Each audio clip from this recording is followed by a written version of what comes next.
My name is Walter Jameson. I'm 78 years old. I've spent most of my life working the same stretch of land outside Montgomery, Alabama, to 53 acres of clay, cotton, and sweat. My wife, Mary Ann, God rest her soul, and I raised our son, David, in the little white farmhouse my father built with his bare hands. I was proud of that land. I was proud of the life we built. But nothing prepared me for the pain family can bring, not through absence or death, but through betrayal. I sold the farm 2 years after Mary Ann passed. The upkeep was too much. Arthritis had taken my hands, and time had taken everything else.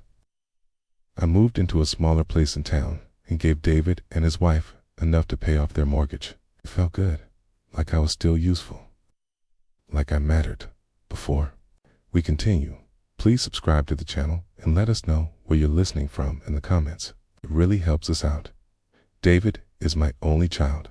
It's my blood. When he was born, I stood outside that delivery room and cried like a child myself. I taught him how to bait a hook, how to drive a stick shift, how to pray when the storms came in. He used to call me his hero. But time has a strange way of turning sons into strangers. He started visiting less after his second promotion.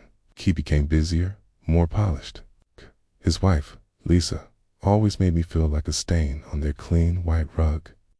Our conversations became shorter, stiffer, polite, but cold. A few months back, David invited me to dinner. He said he wanted to talk about the future. We met at one of those upscale restaurants downtown, all dim lights and wine glasses that cost more than a week's groceries. Dressed in my best navy jacket Mary Ann had once picked out for church Sundays, we sat across from each other. I was nervous and didn't know why. Maybe because it felt like an interview, not a dinner. We ordered. I chose the cheapest thing on the menu. Its waiter, young man named Eli, was kind, called me sir every time and smiled like he meant it. I noticed that David didn't waste much time. He cleared his throat halfway through his steak and said, "Dad, we think it's time you consider assisted living. You'd get more care, more structure, safer." Blinked. "I don't need a home," I said, quietly. He looked irritated. "You fell in the shower last month, remember?" I slipped. "I'm fine." He put down his fork, then said it. I'll never forget his words. "You're becoming a burden. Dad, this isn't sustainable." I don't remember much after that. Not what dessert was, not how I got home. Just that word echoing in my head like a church bell in an empty town. Burden. The man I carried on my shoulders for 5 years now saw me as a weight. I sat on the edge of my bed that night and stared at the old wooden chest at the foot. Inside were the deeds, the bank statements, and a copy of my will. My estate, $5 million between land sales, retirement, and my wife's life insurance. All of it written to go to David.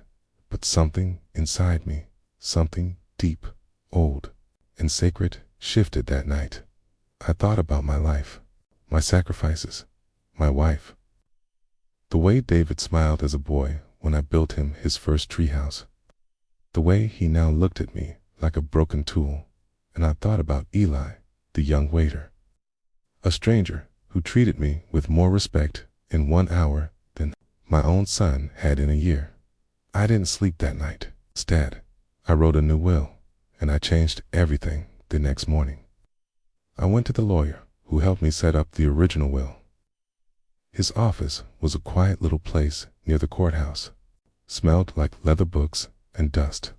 I handed him the new documents I had written out by hand, and he looked at me over his glasses. "You sure about this, Mr. Jameson?" "I've never been more sure of anything," I said. We notarized it that day, legally binding. Final, it wasn't. Just about the money.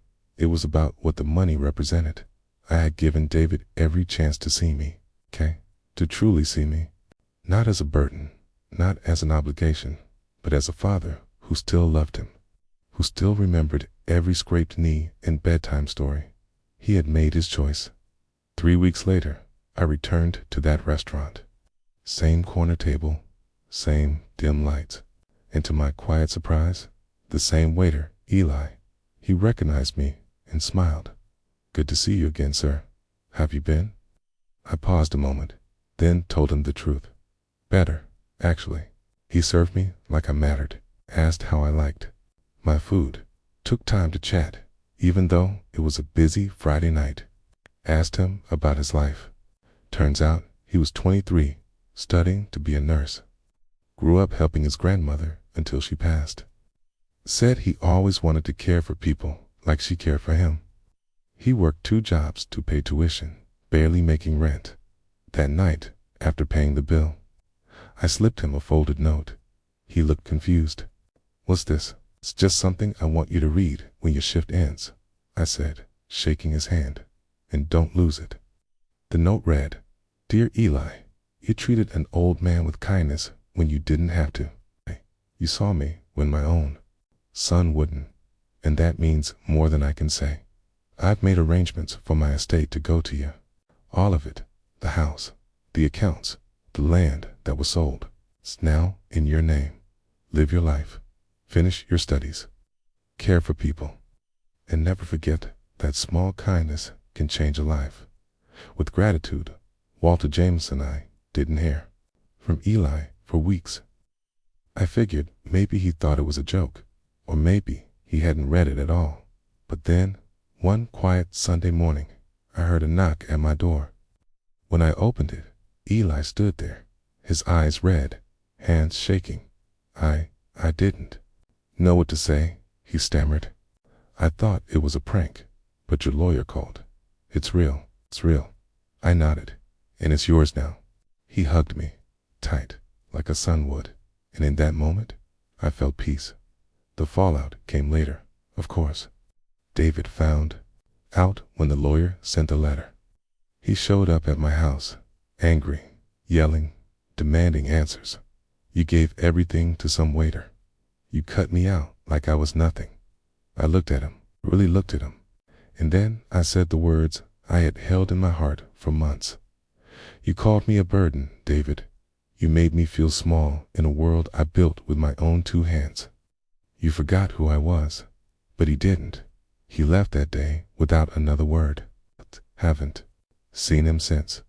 Some say I should have given him a second chance. Maybe, but respect isn't a gift.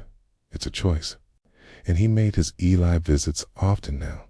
Brings me groceries, fixes the porch, sometimes just sits and listens. He doesn't treat me like a burden. He treats me like family.